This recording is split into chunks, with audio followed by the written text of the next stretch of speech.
Bonjour, aujourd'hui je vais vous parler du piège le plus fréquent que je rencontre dans les collectifs.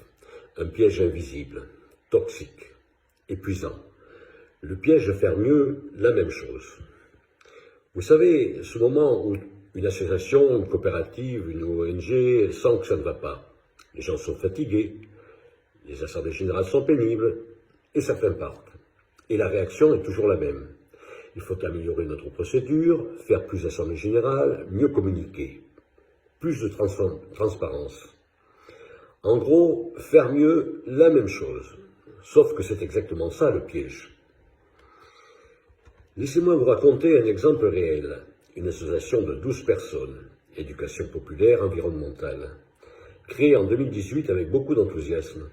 En 2024, la fondatrice me contacte. Elle me dit « Sur le papier, tout va bien, plus de participants que jamais, grosse subvention, mais les assemblées générales sont devenues pénibles. Les gens ne proposent plus rien, 2 personnes sont parties récemment sans conflit, on sent que ça ne va pas. Et voilà sa solution. On va faire des assemblées générales plus fréquentes, on va créer des groupes de travail, on va améliorer la communication. Vous voyez le problème? Elle veut faire mieux la même chose. Plus d'assemblées générales, plus de communication, plus de procédures participatives. Mais le problème, ce n'est pas qu'il n'y a pas assez d'assemblées générales. Le problème, c'est que ces assemblées générales ne créent pas d'appropriabilité causale. Pourquoi? Faire mieux la même chose est-il un piège? Oui, parce que ça part d'une hypothèse fausse. L'hypothèse, c'est le problème, c'est qu'on ne fait pas assez bien. Si on fait mieux, ça ira mieux. Mais souvent, le problème n'est pas quantitatif, il est ontologique. Exemple, dans cette association, le problème n'était pas assez d'assemblée générale, le problème c'était les gens ne se vivaient pas comme cause. Ils venaient à l'assemblée générale, ils votaient, mais il semblait que les vraies décisions étaient prises ailleurs, entre 2 fondateurs, avant l'assemblée générale. C'est de la fausse immanence. Et quand vous êtes en fausse immanence, faire plus d'assemblée générale ne résout rien.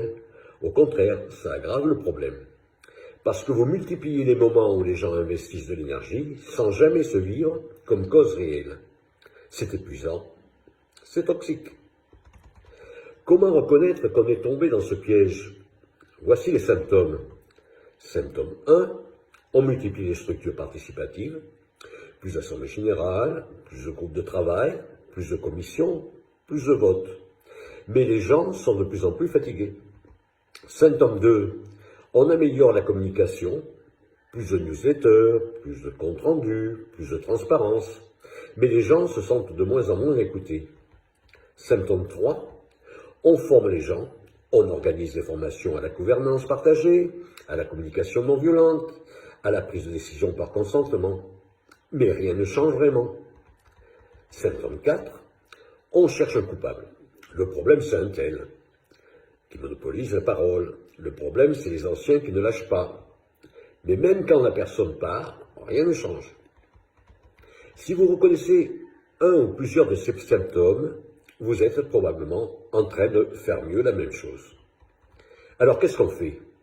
D'abord, on arrête de faire mieux la même chose. On se pose une question différente. Pas comment améliorer nos procédures, mais est-ce que les gens se vivent comme cause de ce qui se passe ici? C'est une question ontologique, pas organisationnelle. Elle ne porte pas sur les structures, elle porte sur le vécu. Et pour répondre à cette question, vous ne pouvez pas juste regarder le nombre d'assemblées générales ou le taux de participation. Il faut écouter les gens. Il faut leur demander « Raconte-moi comment se prennent les décisions ici. Donne-moi un exemple récent. Comment tu te sens lors des réunions ?»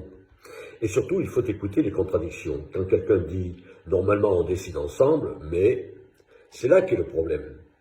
Dans ce « mais », voilà le message de cette vidéo. Quand un collectif va mal, la première réaction est souvent « on va faire mieux la même chose », plus d'assemblée générale, plus de communication, plus de procédures. Mais si le problème est ontologique, si les gens ne se vivent pas comme cause, alors faire mieux la même chose ne résout rien. Au contraire, ça aggrave l'épuisement. Donc, avant de multiplier les structures participatives, posez-vous cette question. Est-ce que les gens se vivent comme cause? Si la réponse est non, alors le problème n'est pas organisationnel, il est ontologique. Et il faut autre chose que faire mieux la même chose. Voilà. Si cette vidéo vous a plu, n'hésitez plus à liker, commenter, partager. À bientôt.